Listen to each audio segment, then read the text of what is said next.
আসসালামু আলাইকুম রহমতুল্লাহি ওয়া বারাকাতুহু। সুপ্রিয় শিক্ষার্থী বন্ধুরা, আমি মোহাম্মদ আমানুল্লাহ হুসাইন রংপুর মেডিকেল কলেজে দ্বিতীয় বর্ষে পড়াশোনা করতেছি। তোমাদের অনেকের প্রশ্নের পরিপ্রেক্ষিতে আমি নতুন আরেকটি ভিডিও নিয়ে এসেছি। সেটা হচ্ছে কিভাবে নেগেটিভ মার্কিং কমাবো, কিভাবে ভাইয়া নেগেটিভ মার্কস আমরা কমাবো। নেগেটিভ মার্ক কমানোর জন্য তোমাকে সর্বপ্রথম জানতে হবে যে নেগেটিভ মার্কের কজগুলা কি কি।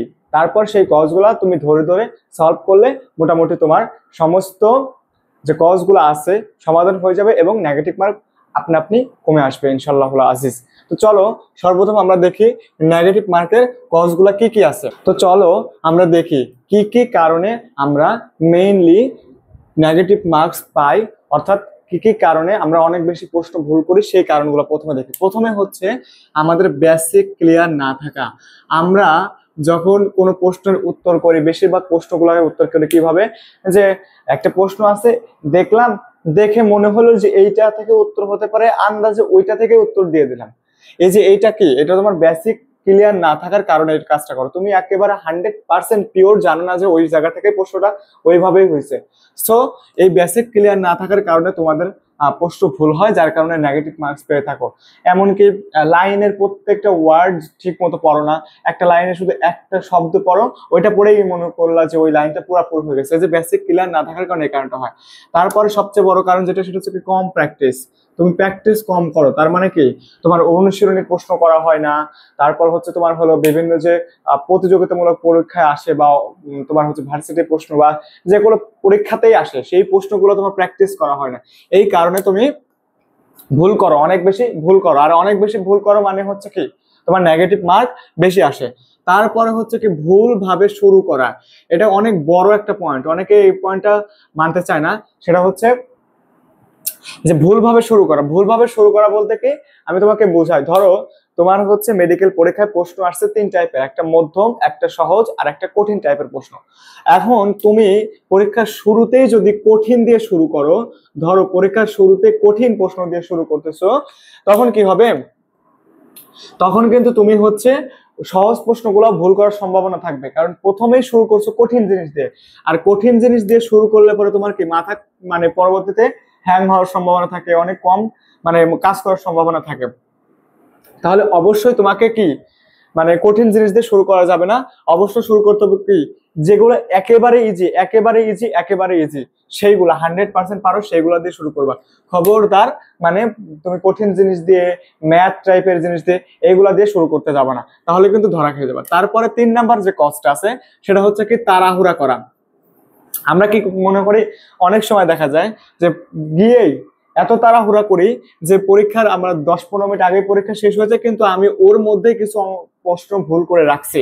এই যে কাহিনীটা, এটা কিসের জন্য হয়, তাড়াহুড়ার কারণে। দেখা যায় সিরিয়াল মিস্টেক হয়ে গেছে বা বিভিন্ন একটা ক দাগাইতে গিয়ে খ দাগাই ফেলছো।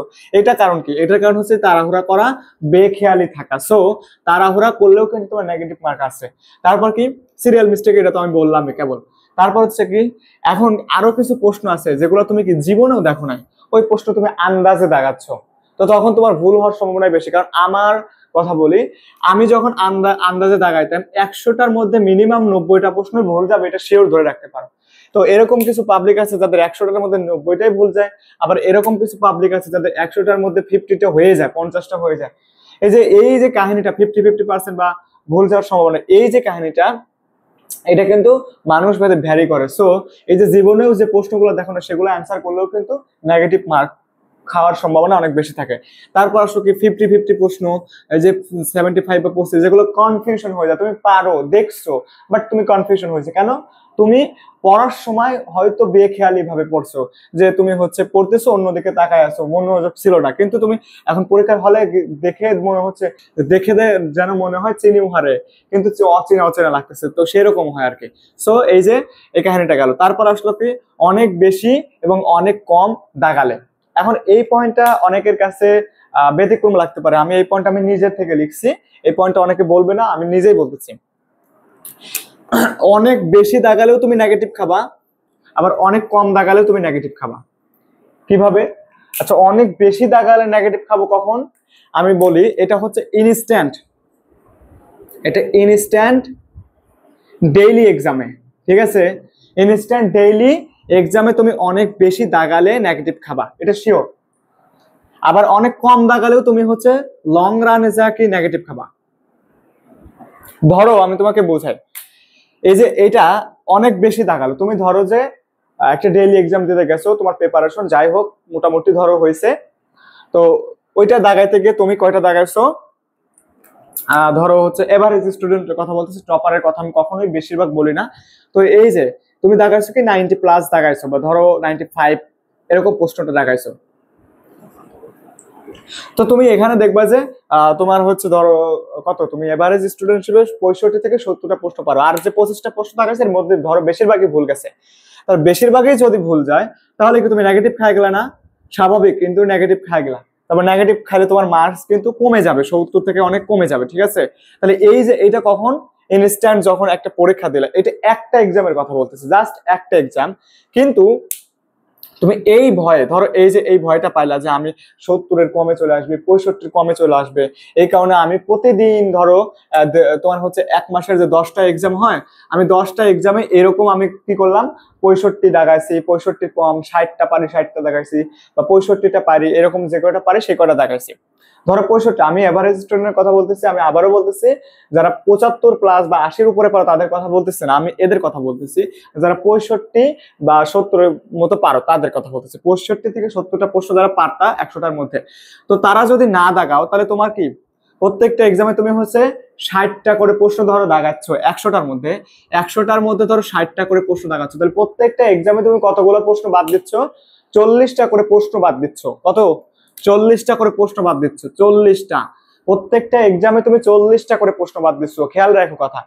তাহলে 40টা করে প্রশ্ন যদি প্রত্যেকটা এক্সামে বাদ দাও, তাহলে দিন শেষে দেখা যাবে 10টা এক্সাম শেষে 10 গুণন 40, তুমি 400 প্রশ্ন অলরেডি বাদ দিচ্ছ। এখন কথা হচ্ছে, যদি তুমি এই 400টা প্রশ্ন পরীক্ষা দিয়ে আসার পরে যদি তুমি সলভ করো, তাহলে আমি বলবো তুমি 60টাই দাগাও, হ্যাঁ। কিন্তু তুমি যদি এরকম টাইপের স্টুডেন্ট হও যে বেটা আমি দাগাইছি 60 পাইছি, 60টা দাগাইছি 60 পাইছি, ওই প্রশ্ন আর জীবনে জিন্দিগিতে খুলে দেখলাম না, তাহলে তোমাকে আমি বলবো এইটা যদি করো তাহলে তোমার জন্য কি, এই যে 40টা দাগানো মানে 60টা দাগানো অনেক বড় লস হয়ে যাবে, লং রানে যায়, কারণ তুমি এই যে এই 400টা প্রশ্ন কিন্তু তুমি টাচই করলা না, এই যে 400টা প্রশ্ন আছে, এই 400টা প্রশ্ন তুমি টাচই করলা না, তোমার বইতে যে 400টা প্রশ্ন তুমি দেখলাই না, তুমি যদি ভুলও করতা, ধরো এই 400টা প্রশ্ন তুমি ভুলই করছো, 400টাই ভুল গেছে, তাহলে প্রথম কথা কি হতো, 400টা ভুল গেলে তুমি 400টা প্রশ্ন বই বাইর করে সলভ করার চিন্তা ভাবনা করতো, যদি মানে সলভ করো, আমি তো বলছি যে দুইটা স্টুডেন্ট যারা সলভ করবে আর করবে না, যদি সলভ করতো তাহলে 400টা প্রশ্ন জানা হয়ে যেত, 400টার মধ্যে তুমি কি করতা, মিনিমাম 300 প্রশ্ন পরবর্তী তার ভুল করতে না, 100 প্রশ্ন ধরলাম ভুল করতা, কিন্তু 300 প্রশ্ন তার ভুল করতে না, তখন কি হইতো, তখন তোমার নেগেটিভ মার্ক কিন্তু কমে যেত। কেন নেগেটিভ মার্ক কমে যাচ্ছে, আমরা যে প্রশ্নগুলো করি, আমাদের টিচাররা যারা আছে সবাই কিন্তু এই ঘুরে ফিরে এই একই কোয়ালিটির প্রশ্ন থেকে আমরা তুলে দিই, ঠিক আছে। হ্যাঁ ঘুরাই, ঠিক আছে, যে 100টা প্রশ্নের মধ্যে দেখা যাচ্ছে কিছু ঘুরাই দিচ্ছি, কিন্তু আমরা কিন্তু ওই যা প্রশ্ন করি বেশিরভাগ একই প্রশ্ন, ইম্পর্টেন্ট জিনিসগুলোই আমরা প্রশ্ন করার চিন্তা ভাবনা করি, তাহলে এই যে প্রশ্নগুলো কিন্তু তুমি পারতেছো, তখন তোমার কিন্তু নেগেটিভ মার্ক আস্তে আস্তে কমে যাবে, কারণ এই যে তখন তুমি এই প্রশ্নগুলোতে যখন দেখবে যে 10টা এক্সাম দিচ্ছ, একটা এক্সামে ধরো জাগাইছো ভুল করছো, ধরো যে একটা এক্সামে কতটা দাগাইছো, ধরো 100টার মধ্যে তোমার হচ্ছে 95 দাগাইছো, তার মধ্যে ধরো 25টা ভুল গেছে, 25টার মধ্যে তুমি হচ্ছে কি পরবর্তী এক্সামে হয়তো পাইলা না, তারপরে মডেল টেস্টে যা দেখবে যে এই যে 95টা প্রশ্ন ছিল ওর মধ্যে তোমার 10টা প্রশ্ন কমন আসছে, আর 10টা প্রশ্নের মধ্যে এমনও থাকতে পারে যে এই 25টার মধ্যে কিছু প্রশ্ন ছিল, ওই প্রশ্নকে আর তুমি ভুল করবা না। সো আমি বলবো যে কম দাগানো ক্ষতিকর, বেশি দাগানো ক্ষতিকর, কিন্তু অবস্থা ভেদে। তো আমরা ভিডিওর প্রথম অংশে জানছি যে কি কি ভুলের কারণে আমরা নেগেটিভ মার্ক পাই বা নেগেটিভ আমাদের আসে, তো আমরা এখন সলভ করবো যে এই সলভ গুলো যদি আমরা ঠিক মতো করতে পারি না, তাহলে নেগেটিভ মার্ক আমাদের অনেক কমে যাবে ইনশাল্লাহ। দেখো প্রথমে কি করতে হবে, মূল বই নিজে দাগিয়ে লাইন বাই লাইন প্রত্যেকটা লাইনের যে লাইনগুলো দাগানো সেই লাইনগুলোর প্রত্যেকটা ওয়ার্ড মানে বুঝে বুঝে মুখস্থ অথবা কি বুঝে পড়া, তাহলে মূল বই পড়তে হবে, মেইন কথা হচ্ছে মূল বই পড়তে হবে, ডেইলি এক্সামে ভুল এবং সলভ করতে হবে, ডেইলি এক্সামে কি করতে হবে, অনেক বেশি যে ভুল যেগুলো হয়ে যায় ওগুলো ডেইলি এক্সামের সলভ সেই দিনই করতে হবে, তাহলে কি হবে সলভ কিরকম, শুধু যে তুমি উত্তরটা মুখস্থ করলো ওইটা না, ওইটা কোথায় আছে ওই জায়গায় খুঁজে বের করে ইমেজ দিয়ে চিহ্নিত করে রাখবা যে এটা মিস্টেক হয়েছিল, পরবর্তীতে যাতে আর ভুল না হয়। তাহলে ডেইলি এক্সামের সলভটা তুমি করলা, তাহলে তোমার কিন্তু দুইটা হয়ে গেল। তারপর হচ্ছে কি মোর আর মোর প্র্যাকটিস। এখন ডেইলি এক্সামের ছাড়াও তো তুমি হচ্ছে মডেল টেস্ট সলভ করবা, এমনি প্র্যাকটিস বুক যেগুলো দেয় সেগুলো সলভ করবা। তো যত বেশি প্র্যাকটিস করবা, একটা কথা আছে না, practice makes a man perfect, তত বেশি তোমার হচ্ছে ভুল কমে যাবে, তত বেশি নেগেটিভ কম খাবা। তার মানে কি, তোমার হচ্ছে প্রথমে বেসিক ক্লিয়ার করে মূল বই পড়বা, তারপর এক্সামের প্রশ্নগুলো সলভ করবা, তারপর এক্সামের প্রশ্ন সলভ করার পর আরো বেশি বেশি প্র্যাকটিস করবা। এখন আরেকটা জিনিস কি তোমাকে মেইনটেইন করতে হবে, সেটা খুবই ইম্পর্টেন্ট জিনিস মেডিকেল পরীক্ষার জন্য, সেটা হচ্ছে কি ওএমআর সিরিয়াল। তুমি যদি ভুল দাগানো শুরু করো, একটা ভুল হয়েছে, তার মানে তুমি যদি না খেয়াল করতে পারো, দেখবা যে ওই পরবর্তীতে পরীক্ষাগুলোতে মিনিমাম তোমার 15-20টা ভুল হয়ে গেছে, তখন কিন্তু তুমি অটোমেটিক্যালি ফেল করবা বা চান্স পাবা না। তো তোমাকে এইটা মেইনটেইন করতে হবে। তারপর কি 90% দাগানো এবং সলভ। আমি প্রেফার করি, এখন অনেকে করবে না, বাট আমার প্রেফার যে তুমি 90% প্রত্যেকটা পরীক্ষায় দাগাবা, মিনিমাম 90% দাগালে পরে ভুল হোক সমস্যা নাই, তুমি মার্ক নিয়ে টেনশন করবে না, শুধু সলভ করবা। ওই যে প্রশ্নগুলো ভুল গেছে সবগুলো প্রশ্ন খুঁজে খুঁজে বের করে সলভ করে কোথায় আছে ওইটা দাগায় রাখবা। এটা হচ্ছে আমার স্ট্র্যাটেজি। হ্যাঁ, অনেক রকম থাকতে পারে, অনেকে 75টা দাগাইলে দাগাইতে নিষেধ করে, তো আমি বলবো তুমি দাগাও। আমার কথা, ভুল যাক, ডেইলি এক্সামে ভুল যাক, উইকলি এক্সামে ভুল যাক, মডেল টেস্টে ভুল যাক, বাট মেইন এক্সামে যেন ভুল না যায়, তুমি মেইন এক্সামে যাতে কনফিডেন্টলি দাগাইতে পারো। এখন যেগুলো ভুল করবা এটা লিখে রাখো, হয় ওইটাই তোমার বারবার ভুল হবে, না হয় ওইটার জীবনে ভুল করবে না। এখন তারপর দেখো, ওই যে আমি যে কথাটা বললাম যে ওই একই জিনিস বারবার ভুল করে, একই জিনিস কি বারবার, তুমি দেখবা যে সকল স্টুডেন্ট ভুল করে, বা আমি ভুল করতাম বা তোমরাই ভুল করো, সেই প্রশ্নটা একই প্রশ্ন বারবার তুমি ভুল করতেছো।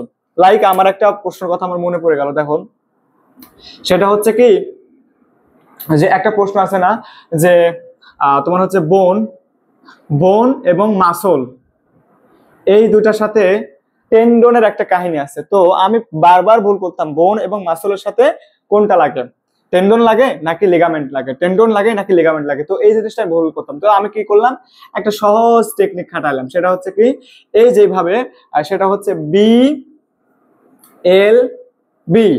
বিএলবি মানে হচ্ছে বোন লিগামেন্ট বোন, এটা একটা টেকনিক। এটা যদি মনে না থাকে, আর একটা টেকনিক খাটাইছিলাম, বিটিএম বোন টেন্ডন, তোমার হচ্ছে কি মাসল। তো এই যে টেকনিক, এইটা আর জীবনে আমি ভুল করি না, এখনো দেখো আমি আর ভুল করি না, এখন কিন্তু না দেখেই করাচ্ছে, এর আগে সেই কবে পড়ছে এই জিনিসগুলা।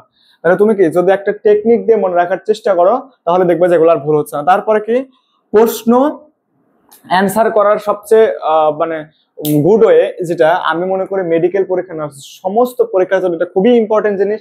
প্রশ্ন যদি তুমি ধরো 100টা প্রশ্ন আসছে, তো তুমি 100টা প্রশ্ন অ্যান্সার করা শুরু করছো, তো আল্লাহ না করুক তোমার প্রথমেই 10টা প্রশ্ন পড়ছে যে 10টাই কঠিন। এখন তুমি যদি ওই 10টা প্রশ্ন অ্যান্সার করা শুরু করো, 10টা প্রশ্ন অ্যান্সার করা শুরু করো, বিশ্বাস করো তোমার মাথা নষ্ট হয়ে যাবে, পরীক্ষা তুমি সবচেয়ে বেশি খারাপ করবা। সো সবসময় কি করবা, যদি দেখো যে প্রথম পেজটা কঠিন প্রশ্ন হয়েছে, ওইটা উল্টায় দেখবা যে লাস্টের পেজটা সহজ প্রশ্ন আসছে কিনা, যদি না থাকে তাহলে পরের বিষয়। তাহলে তুমি দেখবা যে প্রথমে কি করবা, সহজ দিয়ে শুরু করবে, একেবারে সহজ মানে 1000% যেগুলো পারো, যেগুলো ভুল হওয়ার মানে যদি পরের জায়গায় খ না দেখায়, এই টাইপের ভুল না হওয়ার সারা কোনোভাবে ভুল যেগুলো হতে পারে না সেগুলো দেখাবা, 100% না 1000% যেগুলো পারো। তারপরে কি মধ্যম যেগুলো পারো, যে তুমি 99% মানে পারো, যে বুঝতেছো যে এটা আমি পারি কিন্তু একটু ওই আছে, সেগুলো দেখা মধ্যম আর কি, বা বুদ্ধি খাটায় যেগুলো দেখানো লাগে সেগুলা। তারপরে কি থিওরিটিক্যাল কঠিন প্রশ্ন, যেগুলো তুমি হচ্ছে ধরো মুখস্থ কিন্তু তোমার মনে নাই, থিওরিটিক্যাল যেগুলো কঠিন একটু শব্দ, সেগুলো আর কি তুমি দেখাইতে পারো কঠিন। এখন থিওরি তোমার শেষ, সহজ গেল, মধ্যম গেল, কঠিন গেল, থিওরির পার্ট শেষ। থিওরির পার্ট শেষ হলে তোমার কি পার্ট আসলো, ম্যাথের পার্ট আসলো, ম্যাথ। তাহলে তুমি তখন দেখাবা ম্যাথ, এটাও দেখাতে পারো, এটাও তুমি দেখাইতে পারো, মানে এই দুটার মধ্যে তুমি অল্টার করতে পারো, এটাও দেখাতে পারো, এটাও দেখাতে পারো, যেটা খুশি সেটা দেখাতে পারো। কিন্তু আমি বলবো ওইটার পরে এই দুটা দেখাও। এখন প্রশ্ন, আমি টাইম কিলার জিনিসটাকে কেন সবার শেষে রাখছি, আমরা টিচার যারা প্রশ্ন বানাই, আমাদের কয়েকটা মোটিভ থাকে, তার মধ্যে 1 নাম্বার মোটিভ হচ্ছে কিছু স্টুডেন্টকে বোকা বানাই। কিভাবে আমরা টাইম কিলিং করি প্রত্যেকটা স্টুডেন্টের। ধরো তোমার হচ্ছে মেডিকেল পরীক্ষায় তো সব প্রশ্ন কঠিন দেওয়া হবে না, মিনিমাম 70% বা 65% প্রশ্ন অবশ্যই সহজ দিতে হবে, কারণ বেসরকারি মেডিকেল আছে, তাদেরকে পাস করানো লাগবে, অনেকে তো পাস করবে না। তো যাই হোক, সেই হিসাবে আমাদের প্রশ্ন কিন্তু অবশ্যই সহজও হয়, কঠিন হয়। তো কঠিন যেগুলো হয়, কঠিন হওয়ার মধ্যে কিছু কোয়ালিটি আছে, যে কিছু কোয়ালিটি আছে একেবারে ডিরেক্ট কঠিন, যেগুলো তুমি নামও শোনো নাই, গন্ধও শোনো নাই, কোনোদিনও শোনো নাই, সেগুলো আলাদা কঠিন, যে আমি এটা তো শুনিই নাই। আর কিছু কঠিন আছে তোমার বইয়ের মধ্যে থেকেই দেয়, যেমন আমি আমাদের জুলজি প্রশ্ন করছিলাম, বইয়ের মধ্যে থেকেই দিবে, তোমাকে এমন ভাবে দিবে যে তুমি ওই প্রশ্নটার উত্তর করতে গেলে তোমার ওখানে যে সহজ প্রশ্নগুলো করতে যদি 5টা প্রশ্ন করতে পারতা বা 3টা প্রশ্ন করতে পারতা, এই একটাই তার থেকে বেশি সময় লাগবে। এটাকে বলা হচ্ছে টাইম কিলিং প্রশ্ন বা টাইম কিলার, যারা টাইম নষ্ট করে, তোমার সময় নষ্ট করবে। আমরা চাই যে স্টুডেন্ট এইটাই সময় দিয়ে পরের যে সহজগুলো আছে যাতে ও ওইগুলো না পারে। এইটা কারণে তোমার কিন্তু নেগেটিভ চলে আসে, কারণ তুমি যখন এইটার পিছনে সময় নষ্ট করো, ধরো 100টা প্রশ্নের মধ্যে এরকম 15 বা 15টা প্রশ্ন আসছে, হ্যাঁ, এরকম এই যে টাইম কিলার প্রশ্ন 15টা আসছে, তো তোমার 15টা প্রশ্ন আমরা তো হিসাব করে দিই, মিনিমাম হচ্ছে কত, 2টা করেও যদি ধরি, তাহলে 30টা প্রশ্নের সময় তোমাকে আমরা এখানে লাগাবো।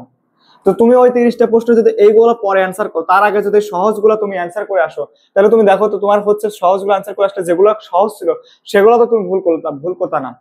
তাছাড়া কি করবা, তুমি যখন এটা টাইম পাবে না, তখন দেখবা যে আমার তো সময় নাই, আমি কি করব, এখন তো আমার মানে 10 মিনিটের মধ্যে 50টা অ্যান্সার করা লাগবে, তখন তুমি ভুল করবা। কিন্তু যদি তুমি আগে ওই 50টা অ্যান্সার করে আসে, পরে যদি 10 মিনিটের মধ্যে এই বড় বড় গুলো অ্যান্সার করতে চাইতা, তখন যদি 2-1টা পারতে না পারতে সমস্যা, তখন ভাবতা যে না, বড় ছিল, কঠিন ছিল, পারি নাই, যাক আমার যেগুলো সহজ ছিল সেগুলো পারছি, আলহামদুলিল্লাহ আমার চান্স হয়ে যাবে। এই জিনিসটা তোমাকে মেনটেন করতে হবে। তাহলে প্রথমে কি করবা, সহজ, মধ্যম, কঠিন, তারপর কি করবা, ম্যাথ করতে পারো, টাইম কিলার প্রশ্ন করতে পারো, অথবা তুমি এটাকে ঘুরাই দিতে পারো, এই দুইটার একটা, যে কোনো এটা আগে এটা পরে, এটা আগে এটা পরে করতে পারো।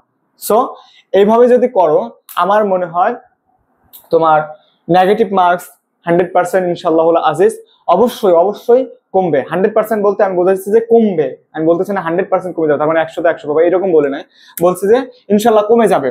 তুমি যদি এই জিনিসটা একটু ফলো করো, তাহলে দেখবে যে তোমার নেগেটিভ মার্ক অবশ্যই কমে যাবে, পজিটিভিটি বাড়বে। তুমি আমার যতটুকু বলছি ততটুকু যদি ফলো করো ইনশাআল্লাহ আজিজ।